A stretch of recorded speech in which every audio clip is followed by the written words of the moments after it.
Hari Om. Wish you all a very happy, joyful and blissful Janmashtami, Krishna Jayanti. May the Lord bless all of us with His choicest divine blessings on this auspicious occasion. Today I am just chanting few verses of Krishna Stotra or Shloka, just few of them. Om Vasudeva Sudham Devam Kamsa Chanuramarthanam Devaki Paramanandam Krishnam Vande Jagadgurum Athasi Pushpa Sanghasam Haranubhurashobhitam Ratna Kankana Keyuram Krishnam Vande Jagadgurum Krishnashtakam Midham Punyam Pratarudhyaya Yah Patet Koti Janma Kritam Papam Smaratasya Vinashyati. Om. O Lord Krishna, the son of Vasudeva, the great incarnation, who killed Kansa, Chanura and various other demons, who gave immense joy to Mother Devaki, salutations to you. You are the teacher of the world, Krishna. You are so fond of the wild flowers, the forest flowers, the athasi flowers, and the forest garland that you adore upon you, and lovely jewelry that you wear. O Lord, you are the world teacher. And whoever reads these 8 paragraphs, it is said that the sins of billions of lifetimes committed by the person is destroyed by the grace of Krishna. So once again, welcoming all of you for this auspicious occasion of our beloved Krishna's existence, incarnation as an avatar. His entire life has been a message. Everything he did had so many messages, so many reasons behind every act of his life. His life was so powerful. Every chapter of his life that he lived through in the human body was so powerful. And he was a great propounder of Dharma. As we all know, he was born in the darkest prison, in the dungeons.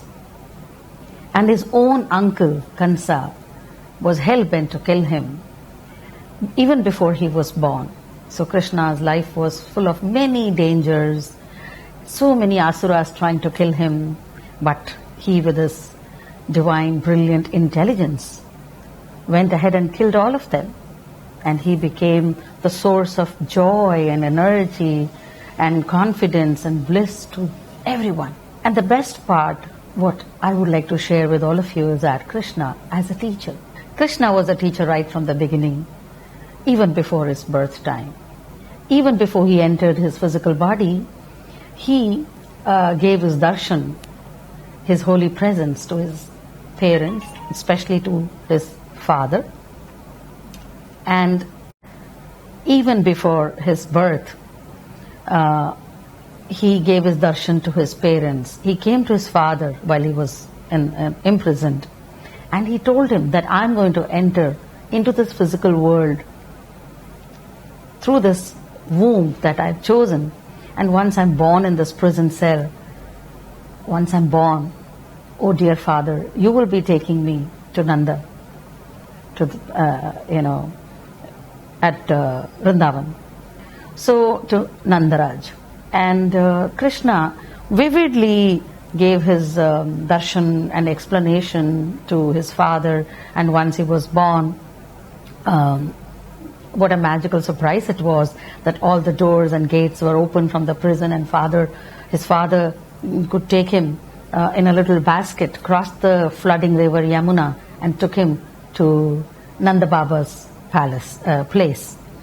And then again, as a toddler, he became the teacher to his mother. And when he was eating mud, mother was upset, angry, and she wanted to see the mouth. He was lying, and he opened his mouth, his tiny little baby mouth, and he was showing, his mother had the darshan of the entire universe built inside his little mouth. She was terrified. So that's how he became the teacher to his foster mother, Yashoda, to teach the oneness of everything inside him. And then as little boy, he realized his parents and relatives and neighbors, everybody was involved and busy in ceremonies of Lord Indra, the rain god. So Krishna took objection to it, and he said, why do you worship Indra? Don't you think it is better to worship the hills, the Giri Govardhan? Because he was a great nature worshipper. He respected the nature as none else than gods incarnate themselves, a great environmentalist at the time. So initially, yes, everybody was against him, but then he convinced, and then the whole village went up to worship Giri Govardhan Giri. And then Indra was furious, and he flooded the earth while he was raining.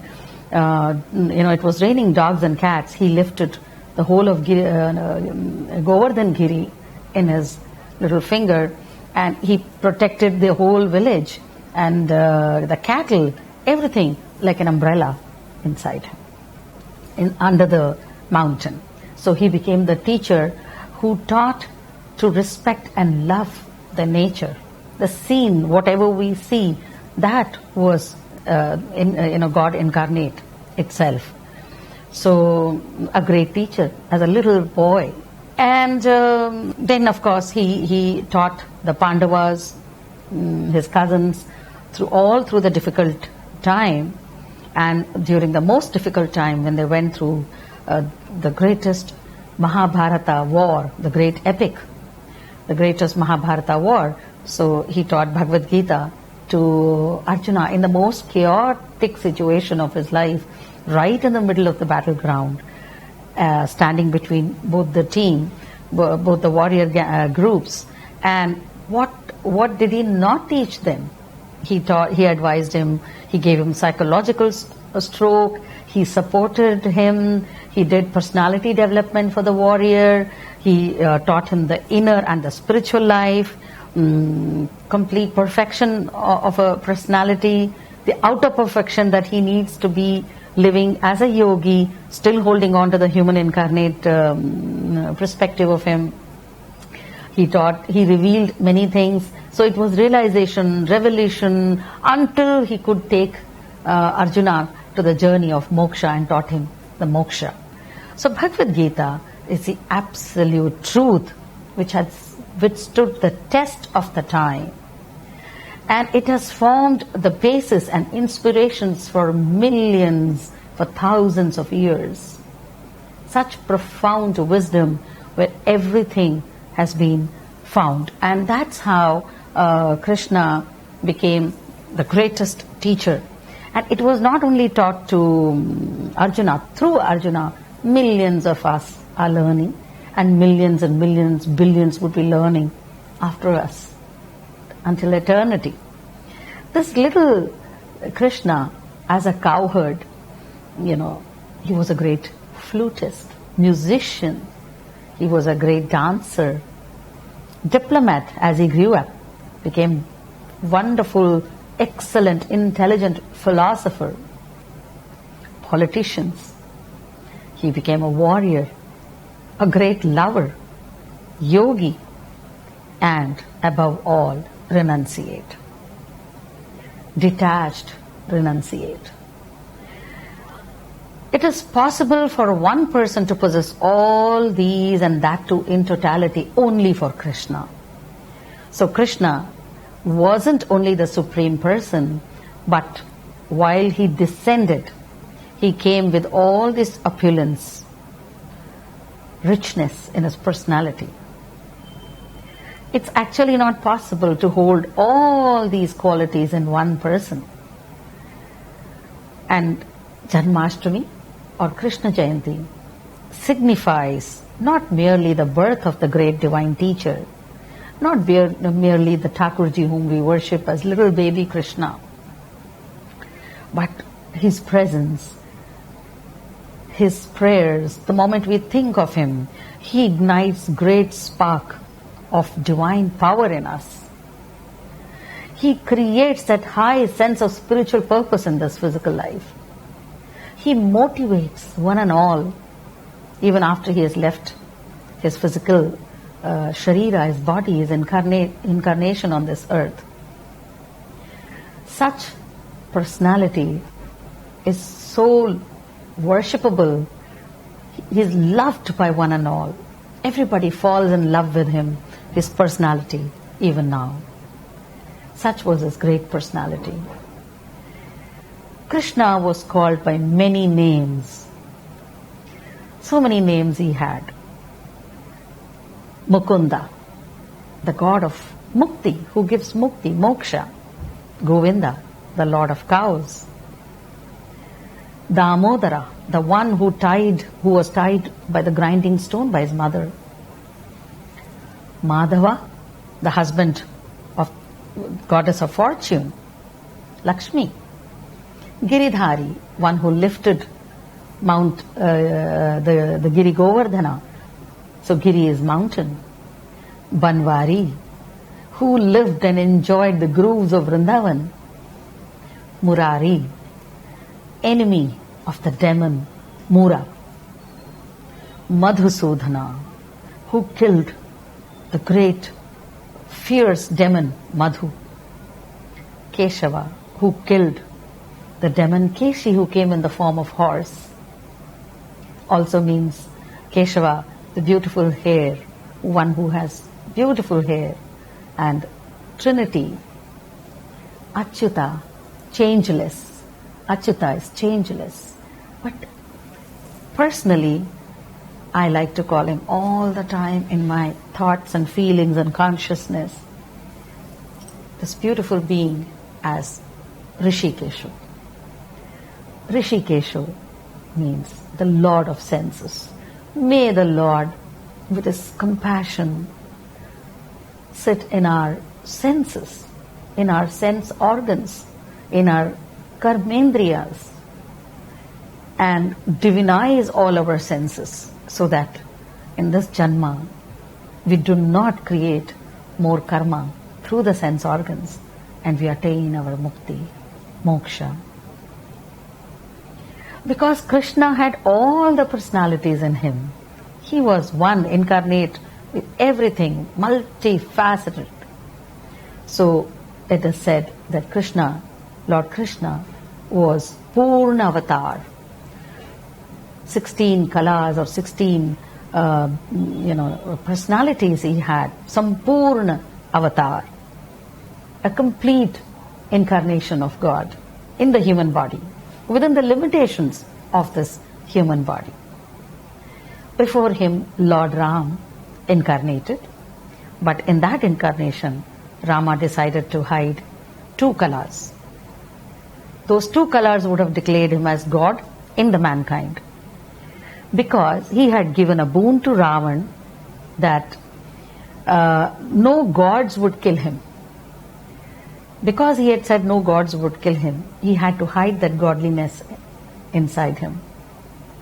So Rama intentionally hid some kalas and behaved like a very common man to fulfill the boon given to Ravana. And that is why, like a normal human mortal, he cried for Sita. He kept searching for Sita and cried for Sita. And bringing you back to Srimad Bhagavad Gita, Bhagavad Gita teaches excellent path.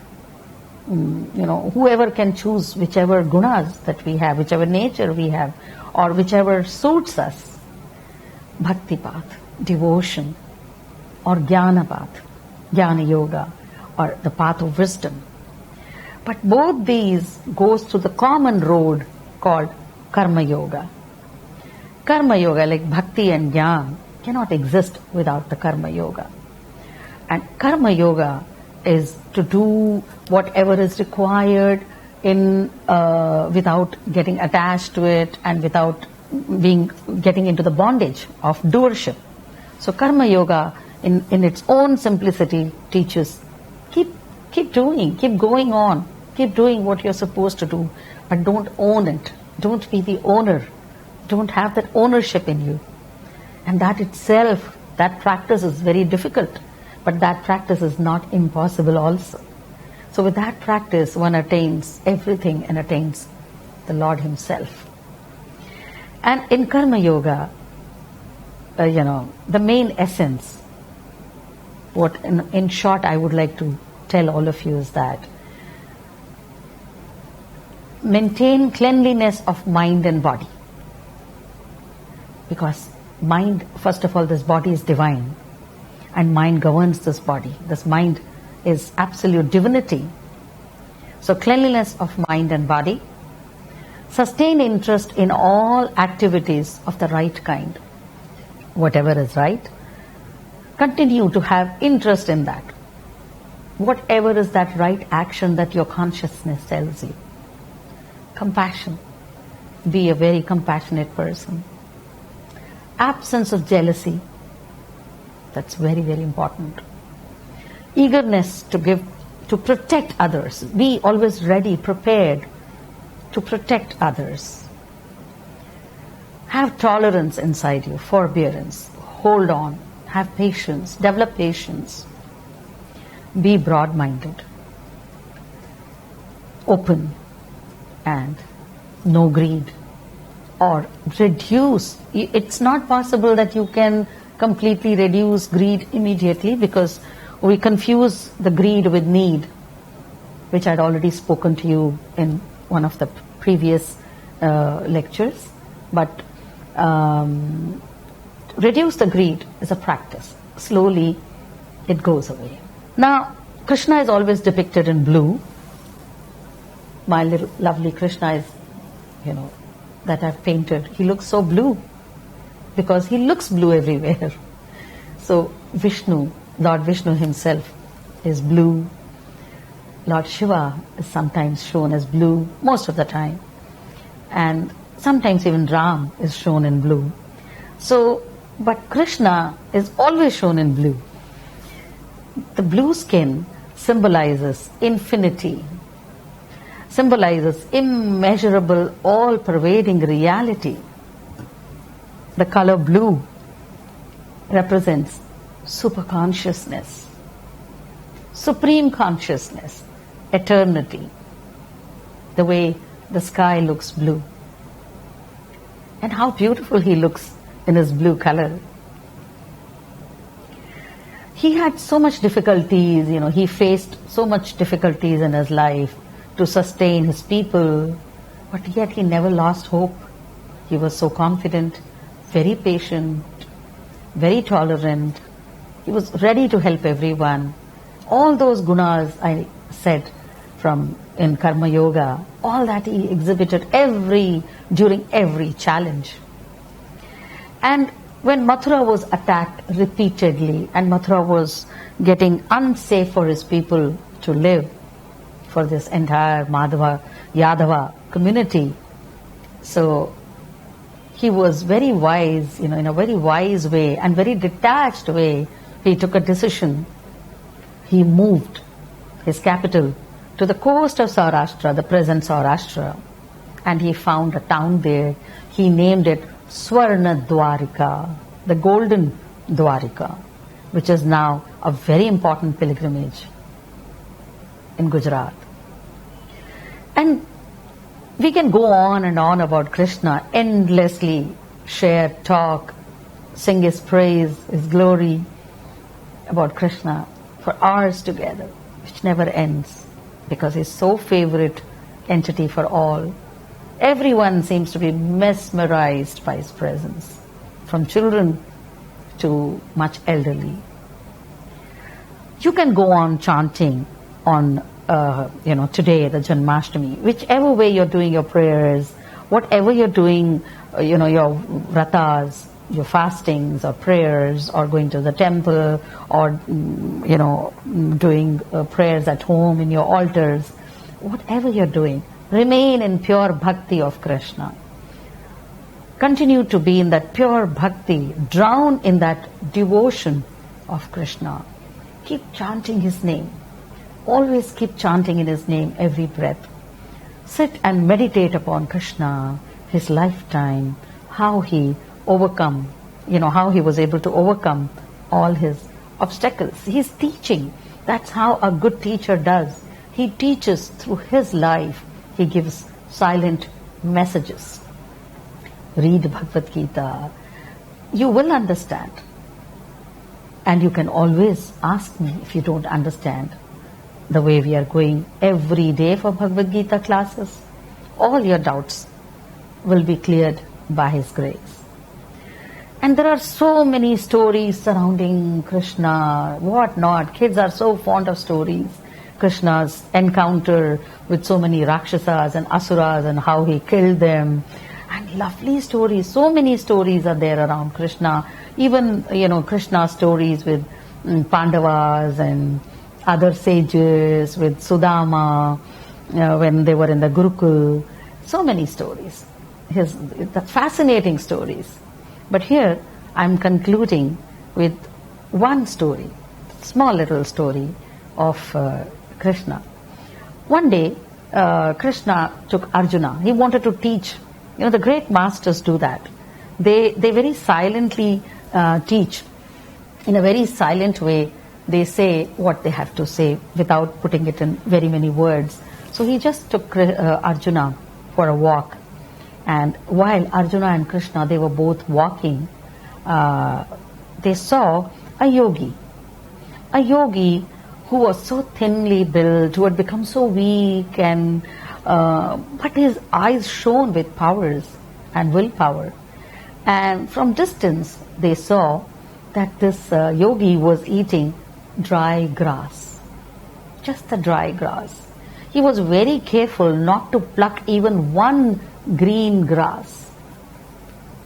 And green grass, it was available everywhere. It wasn't that he was living in a dry land. Green grass was everywhere, and wherever he was doing his yoga, tapasya, even there it was abundantly available.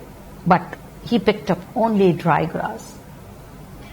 But at the same time, there was a naked sword dangling right next to him. It was very clear with this, with his personality, that he was ready. So something was cooking up his mind, and he was ready to slaughter someone, to kill someone. So Arjuna could not comprehend this too diverse personality in him. On one hand, he was not willing to eat the green grass because he didn't want to pluck and kill that green grass. He was always he was eating, whenever hungry, he was eating the dry grass. Such compassion he had, so much mercy he had that he was starving. But at the same time, why does such yogi need a naked sword? Not even a sword which is covered. A naked sword means, a symbology means he is ready to kill someone. So he asked Krishna, what is he doing? Krishna smiled at him mischievously and he said, go and ask him. He will only tell you the reason. So Arjuna goes and he asked, O divine sage, I can see you doing this penance, yajna and tapasya for a long time, and you're not even eating a little blade of fresh green grass because you don't want to hurt it. But at the same time, your personality, what you're doing, looks so contradictory because the sword is just dangling, the naked sword. Why? So can you please tell me? I can, if I can ask you, and if I have the wisdom to understand. And the yogi immediately answered. The yogi said, yes, without even asking your identity. I don't care to ask anybody's identity, but I just want to tell you that you are a very good observer and you're very right, and you have, I would just like to say that I have lived a very pious life. I do not want to injure anybody, but at the same time, there is burning rage within me, anger within me for few people on earth. And I have kept this sword open for few people whom I really want to kill. Arjuna said, who are they? Tell me. He said, you really want to know? Yes, let me tell you. The first person I want to kill is Narada. Arjuna was shocked. Narada, the great sage, who is devotion incarnate himself? He said, yes, that Narada, who is devotion incarnate. He goes on chanting through day and night, all the time, Narayan, Narayan, Narayan. And he doesn't realize. He's singing and singing and singing and singing, and he's always disturbing my Lord's sleep. He doesn't realize that my Lord needs to sleep. Such a wretched person Narada is. And if I see him, I'm really going to kill. So Arjuna understood the profound love he had for Lord Krishna. He said, okay, who else then? He said, the second person if I meet, I would like to kill is Draupadi. Now Arjuna got scared. He said, but why Draupadi? He said, because she doesn't realize too that Krishna is resting. He needs his own personal time. She goes on calling me, Govinda, Govinda, save me, Govinda. Before my Lord could even realize anything, she goes on calling, Govinda, Govinda. And my Lord Krishna has to run to save her modesty. It is so cruel of her to behave like this. And then, when she was in the forest with her husbands, sage Durvasa went, and they had eaten all the food. Durvasa wanted to eat food. There was nothing left. And Krishna, she calls Krishna there, and she fed Krishna with a leftover food. How mean it is. How could she do this? She fed Lord Krishna with a leftover few rice grains in her pot. How dare she could do this to my Lord? And Arjuna understood. He had so much depth of love for Krishna. He said, my dear sage, would you tell someone else is there in your list or you're done? He says, no, I have one more person to kill. He said, who is that? Arjuna. And now Arjuna was shocked. And he was so surprised, and he didn't want to say, I'm Arjuna. So he said, but why? What did Arjuna do now? What did he do? What is his fault? And that's when he says, Arjuna is a big faulter, big time faulter. He not only keeps disturbing my Lord all the time for asking help in his life, all the mistakes they do, and he keeps asking my Lord to come and help and sort out the issues. And he has the audacity to make my Lord a charioteer. How mean. How mean. How could he do that? Lord of Lords, Lord Krishna, he made him a charioteer, a simple charioteer. That's so mean. And it's great pap. Such a big sin he has done by making my Lord just a simple driver, a charioteer of his chariot. And on the top of it, he orders my Lord, take my chariot right, take my chariot left, take my chariot here, let my chariot stand here. He is a fool, he is an idiot, he doesn't realize that my Lord needs to be respected, adored, and worshipped. And if I find him, however big archer and bowman he could be, but I would like to kill him. Arjuna was just gone. He couldn't take this anymore. He bowed to the sage and he goes back to find Krishna, and Krishna was hiding behind the tree, and he says, Krishna, I'm so sorry. I'm extremely apologetic. I didn't even realize such bhakti. He is drowned in the ocean of bhakti of Lord. He seems to be such an ordinary man. I was always claiming myself to be the great admirer of you. I thought I'm the great admirer. I thought I'm the great bhakti, in the path of bhakti yoga with you. I thought I'm the great disciple. And I've got this harsh truth today. Then Krishna said, my dear, there are countless such great yogis in normal world, looking very normal, but walking the path of bhakti yoga. They all love me, adore me, beyond your comprehension. And everybody thinks that they are the great lovers of me. That's the magic I create, that everybody thinks that I am the great Krishna lover. And thousands and millions and billions, and everybody thinks I am the great Krishna lover. So Arjuna, bewildered, he said, but is he great or me or who? He says, everybody is great. Krishna said, everybody is great because everybody loves me. Love is the essence what Krishna taught finally.